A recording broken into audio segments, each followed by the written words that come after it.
Louis died a week before we left, but Edie had already started to memorialize him.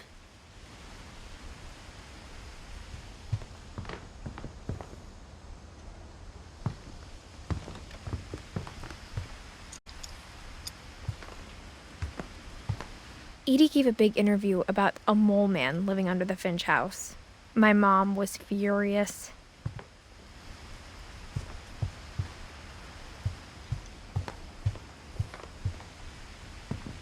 One summer, they evacuated the island, but Edie refused to go. For a few weeks, she was a celebrity.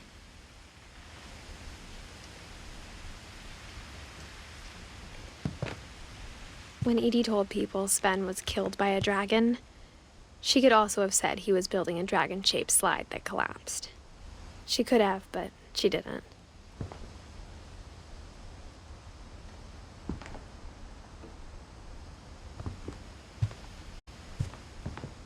Even in her 90s, sometimes Edie seemed a lot younger than my mother.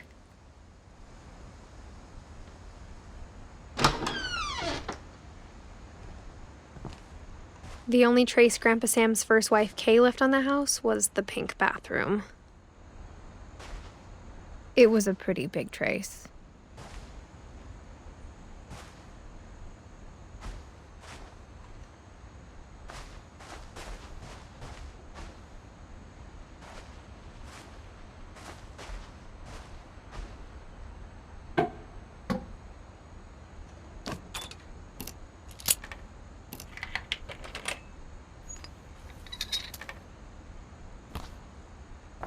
There's a secret in this bathroom. It's in the last place you would look. It isn't in the cupboard. It's hidden in this book.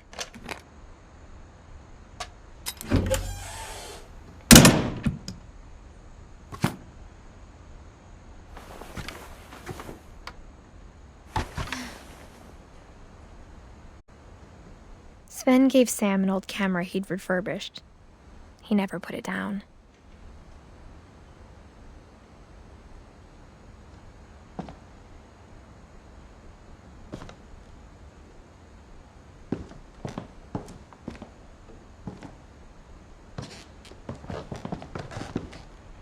From the paintings on the wall, it was clear my brother Milton had been here before me.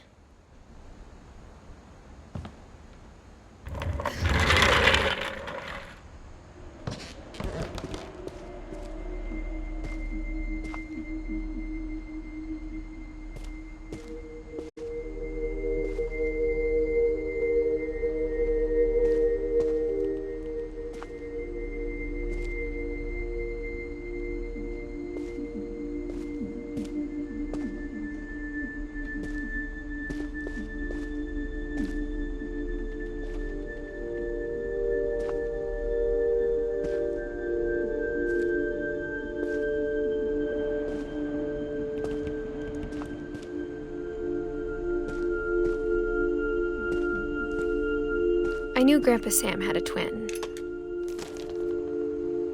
and that he never talked about him.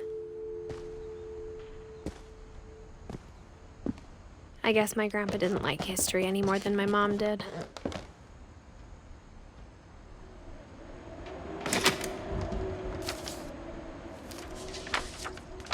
How I Want to Remember My Brother by Sam Finch. The thing I remember is that when he made up his mind, that was it.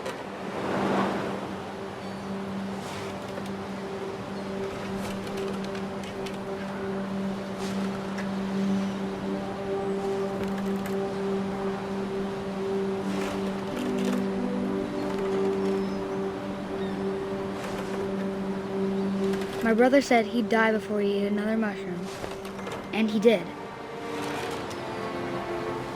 At Barbara's funeral, we swore we'd never be afraid again, and he wasn't. I think Calvin always wanted to fly. Sam! Calvin! Dinner's ready! Coming! But that day, he finally made up his mind to do it. I told him going around was impossible. Maybe if I hadn't said that.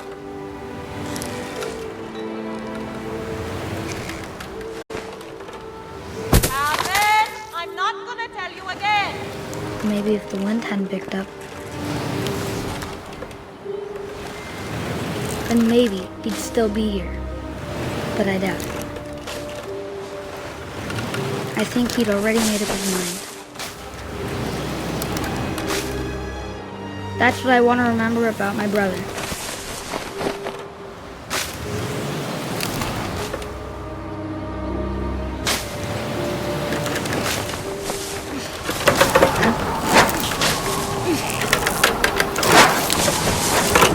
The day he made up his mind to fly. And he did.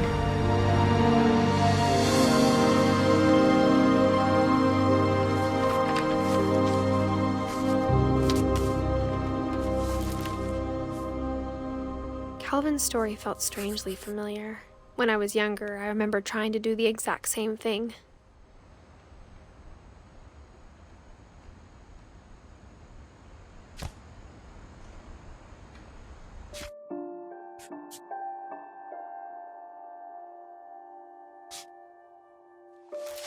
After the funeral, Edie roped off Calvin's half of the room.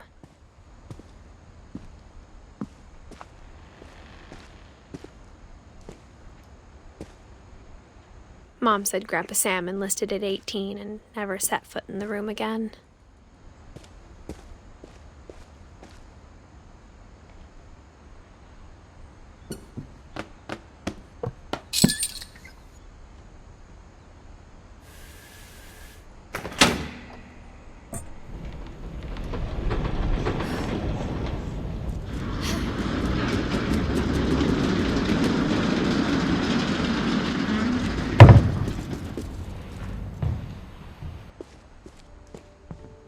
The passages were a pretty tight fit.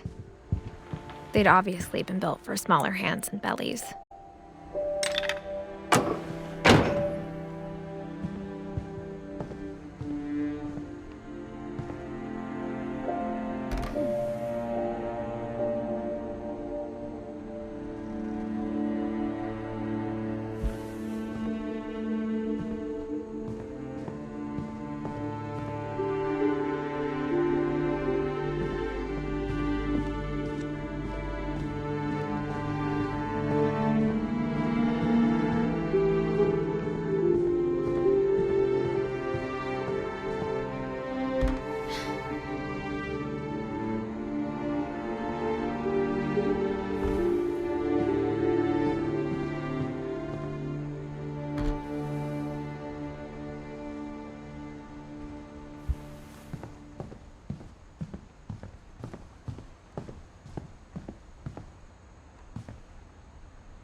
Growing up, I always thought of Barbara as a child star.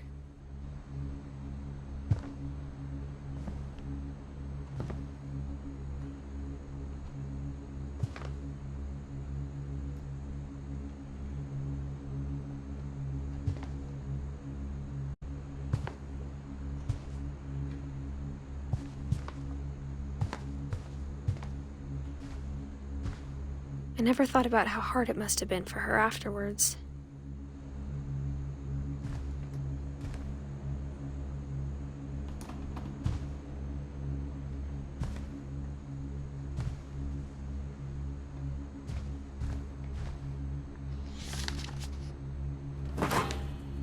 A Of all the stories people wrote about Barbara's death, I'm surprised Edie saved this one.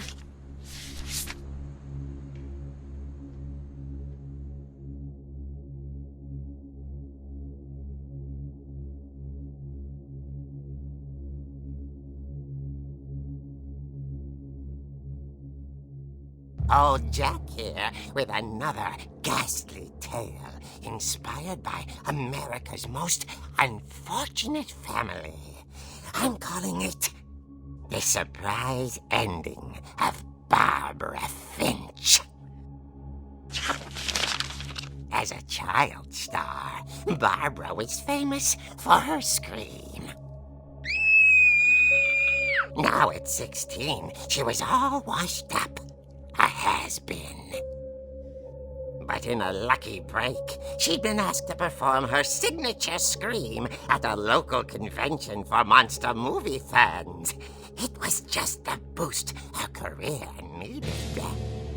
Unfortunately, her scream hadn't aged well. Getting better. I think you just need the right motivation. Her biggest fan and current boyfriend, Rick, was about to demonstrate when... Now that was a great scream. It was Barbara's father, Sven. He'd slipped into a table saw and had to be rushed to the emergency room. So Barbara got stuck babysitting her youngest brother, Walter. Her convention comeback was cancelled. Okay, I'm hearing frustration, but I'm not hearing terror. What if I tried... A gang of hoodlums in Halloween masks have been terrorizing Orcas Island tonight. Police are urging residents to... That came from the basement. You're right! Also, I loved your delivery on that. Why is your basement door locked? Because my dad likes making puzzles and secret passages. There's a key hidden in the music box. The secret is to keep winding and winding until finally the key pops out. Thanks, babe. I'll be back in a sec. 20 minutes later, Rick hadn't returned. So Barbara went to look for him, right on cue. She reached for the music box.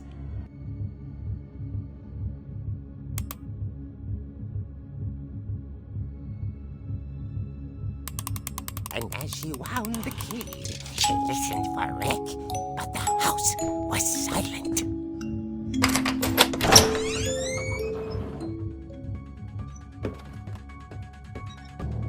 Oh! Rick? Barb, relax. I was just trying to scare you to help you find your scream. Well, I'm not scared, Rick. I'm furious. Then act furious. All I'm getting from you now is that you're hurt and confused and She threw him out, but she kept a little something to remember him by. Barb, have you seen my other crutch? And she was still holding it when she fell asleep watching the late picture show. Hours later... Barbara! Walter, what's going on up there? Ah! Okay, I'm coming up, but if this is a trick, you're dead, Walter.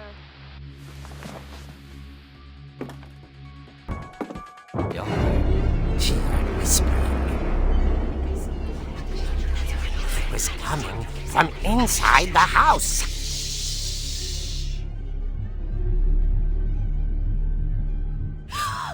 Oh dear. The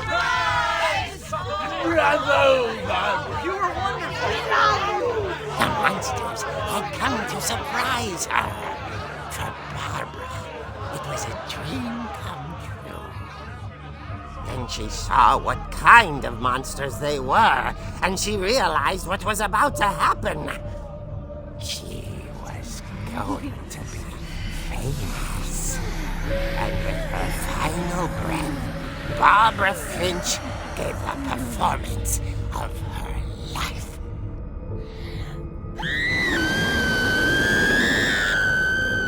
I was myself, but I hear Barbara was magnificent. Poor girl. She had a taste for stardom. But unfortunately, so did her fans. Of course, the police blamed it all on poor Rick, who disappeared the same night. And little Walter, hiding under his bed the whole time. He took it all pretty hard, but that's another story. As for Barbara, tucked inside the music box is all they ever found of her. Her ear. Now that's what I call a real eerie tale.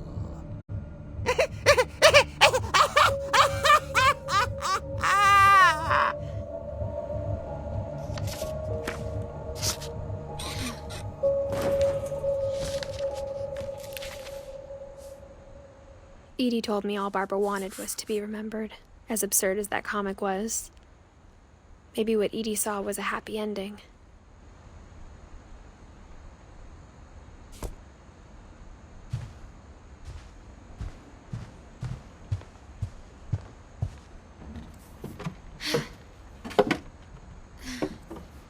I guess now I know why Mom didn't like me playing with the music box.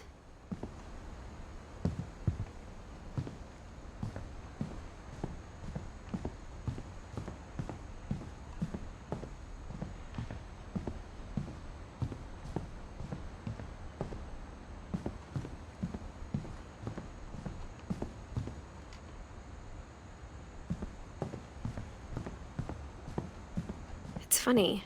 All those times I played with the music box and never found the basement key.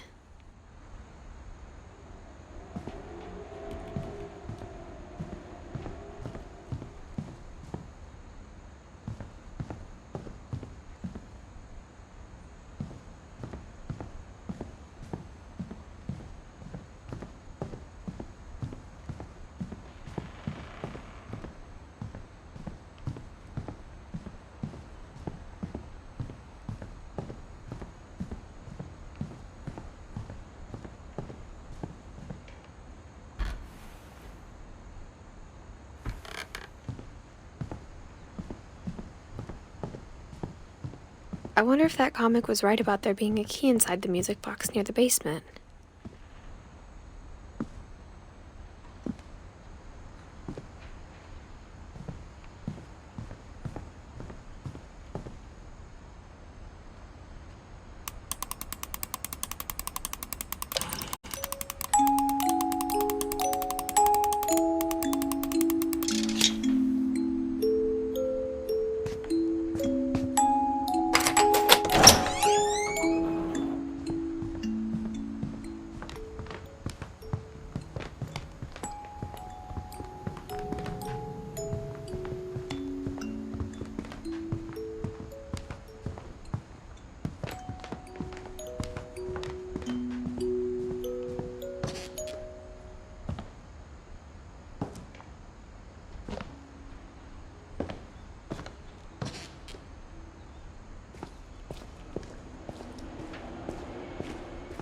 Mom said the basement was off limits, unless I wanted another tetanus shot.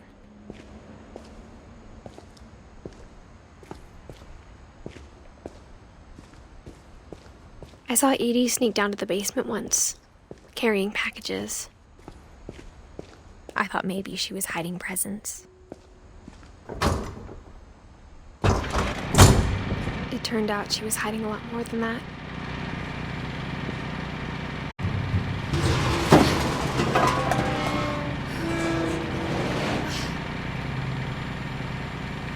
I remember asking Mom once about where Walter had gone.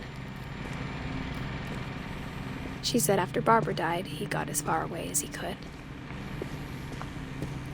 If there's a pattern in all these stories,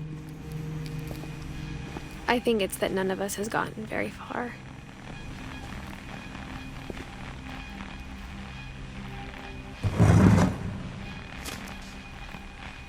Goodbye, everyone.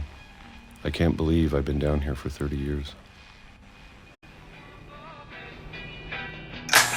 On that first day, after the shaking started, I didn't think I'd survive the week.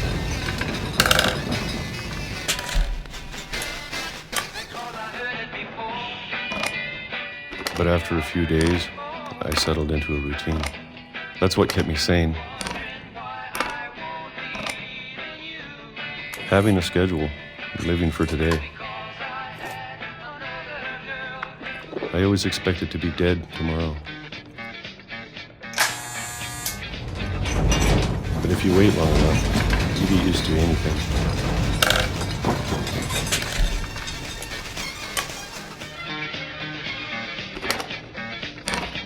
Even a monster on the other side of the door starts to feel normal. Almost friendly.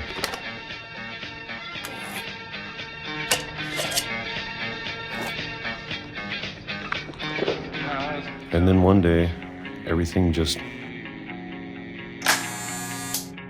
stopped. Whatever that thing was, it was gone. Maybe it got tired of waiting. Or maybe I just got tired of being afraid.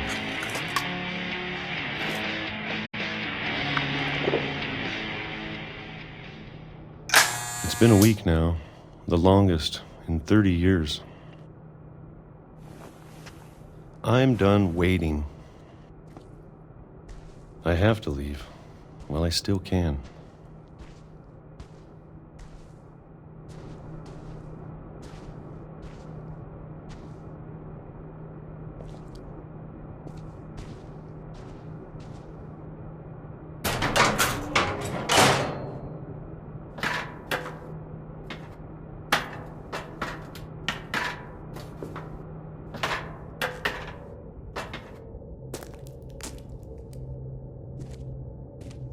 I know it's out there, somewhere. Whatever killed Barbara and Molly and Calvin. Maybe this is all a mistake. But I need to stop living the same day, even if it kills me.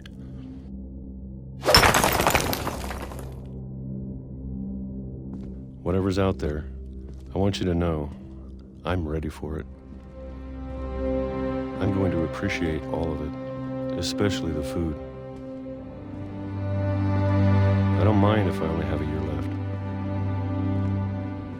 or a month, or a single week. I'd be happy with one new day. I can already imagine the sun on my face.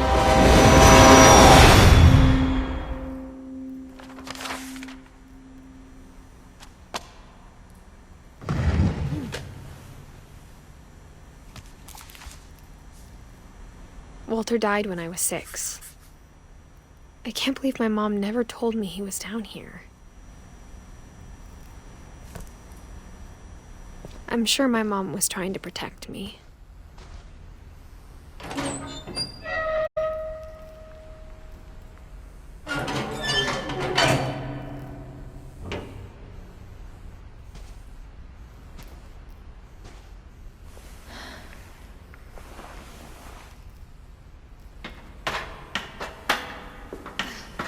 Maybe she was afraid I'd end up like Walter. But if she never told me about an uncle under the house, I can only imagine what else she was hiding. I don't want to make the same mistakes she made, trying to bury something that's still alive.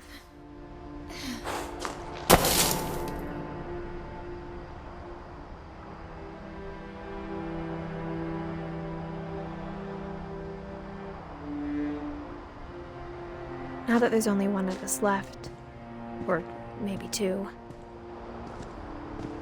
I thought it was time I heard the stories for myself and found out what happened to everyone else.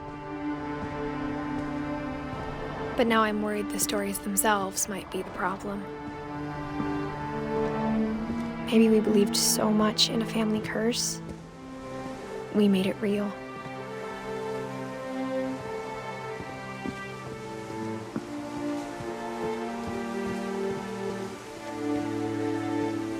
I don't know if I should even be writing this.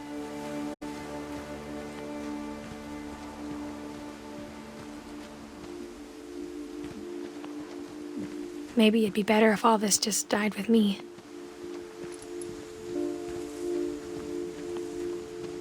But I thought you should know about your family.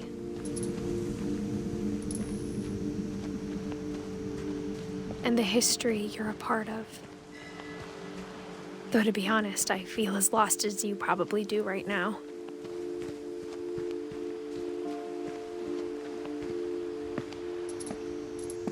I think the people in these stories believed them, for what that's worth.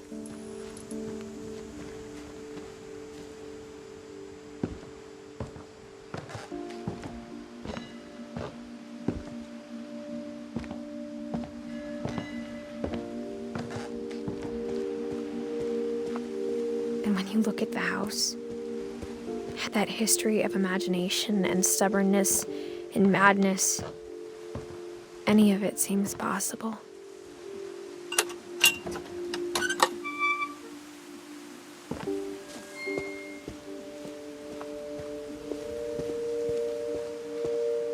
I think we've been surrounded by death for so long, we've just gotten used to it. What kind of family finishes building a cemetery before starting the house?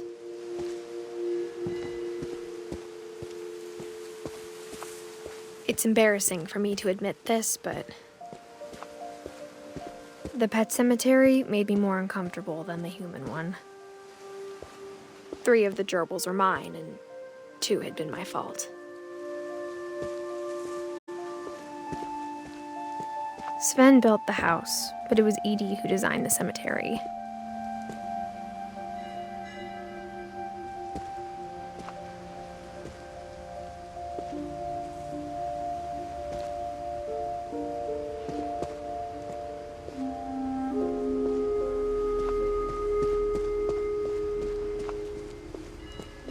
I'm sure Odin's monument had been Edie's idea. My mom was always trying to move on, but for Edie, the past never went away.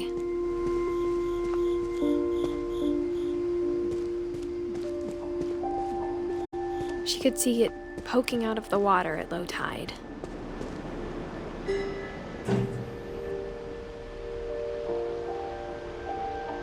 Edie said she dreamed about the old house every night.